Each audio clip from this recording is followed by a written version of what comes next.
waxtaan bi ma njëkkee soxna Yaye Fatou Diagne jënd nañ ci élection législative yi résultat provisoire yi ñu joxe ko ba résultat définitif yi conseil constitutionnel joxe ko mu mel ni li ci amoon soppeeku bëri aussi 83 ngeen amoon ba démb Pape Diop ne yéen lay jàppale 82 ngeen amoon Pape Diop ne yéen ngeen jàppale ñu mën a jàpp fu mu toll nii yéen a ngi at seen 83 députés ndax loolu boo koy analyser dafa leen di mettre yéen à l'aise que yéen fu mu toll nii cohabitation bi ñu doon wax Pape Diop dimbali na leen ba fu mu toll nii éviter ngeen ko. Merci beaucoup Diallo. Donc damay commencer d'abord par féliciter le peuple sénégalais en général et en particulier pour vraiment seen élection yi parce que le peuple sénégalais ñu dañ nekk benn population boo xamante ni on a une maturité démocratique te à chaque échéance électorale le peuple dafay wane ni moom mu ngi taxawee toujours taxawaayu arbitre et ça c'est très rassurant ci démocratie may féliciter aussi suñu tête de liste nationale madame Aminata Touré di profiter ci occasion bi di ko féliciter pour sa victoire ci participation ndax c'était pas évident c'est la première fois qu'une femme loolu yëpp ci évolution démocratique suñu réew la ak suñu vision wu président de la République suñu chef de parti ci jiital dooleel jigéen ak nawloo jigéen mu def une tête de liste nationale mu nekk une femme vraiment mu remporter aussi une victoire extraordinaire ñu ko ci féliciter di ko xamal ne que victoire am bi victoire u jigéen ñëpp la comme niñ ko waxee ak niñ ko ci jàppale aussi may féliciter aussi l'administration sénégalaise on a une administration composée de professionnels de personnes intègres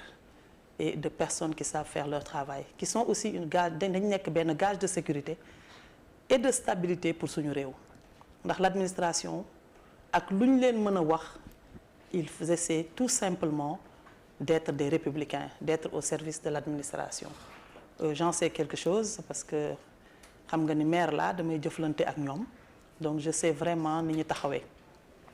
à la tête de cette administration nag damay féliciter le président de la République le président Macky Sall pour sa dimension républicaine je dirais même ay ñaari dimension yi nga xamante ni moo tax mu nekk un grand homme moo tax ñun mu nekk suñu leader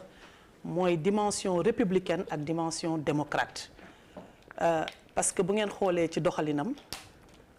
yaakaar naa ni kenn mënu ci gis lu dul un républicain et un démocrate président a tenu à organiser élection yi nga xamante ni moom la ñu génn malgré toutes les contraintes mënoon na ko bañ a def y a eu beaucoup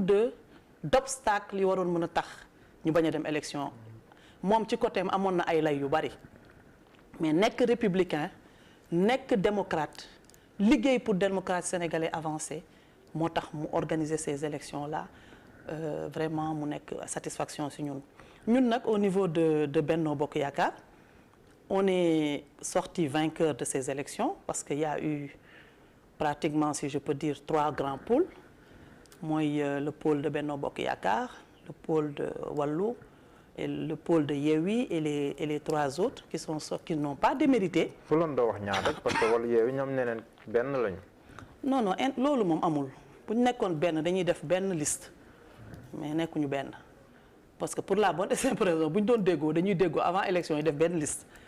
donc Yewwi dafa nekk côtéem Wallu nekk côtéem donc ñun on est placé en tête.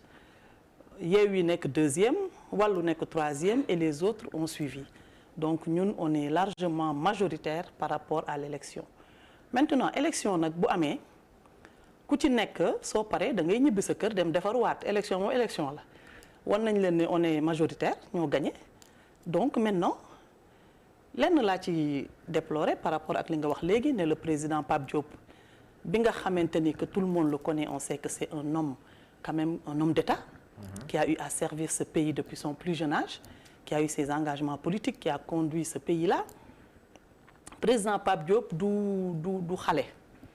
donc il a pris une décision boo xamante ni qui entre dans la règle ci dafa bokk ci jeu politique yi bu élection yi passé député yëpp ay député lañ dafa mel ni ñun tey suñu conseil municipal man su ma demee sama conseil municipal le conseil municipal de Ngathie Naoudé est un conseil municipal apolitique je dirais même il n'y a pas de connotation politique. Ce qui nous intéresse nous en tant que conseillers c'est les intérêts de la commune de Ngathie Naoudé musuma voté sama budget ba mu am réticence wala mu am problème wala mu indi fa loo xam ne c'est pour l'intérêt de la commune de Ngathie Naoudé et même les opposants adhéré wuñu ci. mais dañoo àggagul foofu nag. non fa lañ jëm parce que ak Pape Diop àggaguñu foofu àggaguñu fu ñu war a voté ab loi mu ne man taxaw naa càmbar naa loi bi gis naa ne loi bi moo gën ci askan wi dama koy voté wala gënu ci askan du ma ko voté tollaguñu foofu.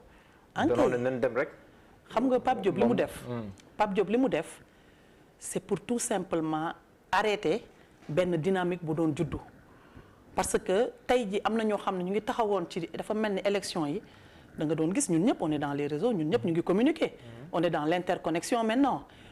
am na ñoo xam dañu toog jàpp ne bu ñu demee assemblée c'est comme si ñoom dafa am deux camps le pouvoir et l'opposition le Sénégal anamu fu mu féete ñii dafa mel dañ doon utiliser ñoom jàpp ne Wallu ak Yewwi dinañ boole seen doole di ut ku leen dooleel pour que nee na ñoom ñu constituer une opposition par rapport à la dynamique bi nga xamante ni mooy suñu yoon li mu mayee. mooy on est dans un régime présidentiel yenn xëccoo yi jigu ko. d'accord donc Pape Diop nag xëccoo yooyu la fay. d'accord mu leer dès maintenant. maintenant bu ñu eggee assemblée nag ñu dolli ñeneen. ah bon ah oui. si waa Yewwi Wallu. ñëpp.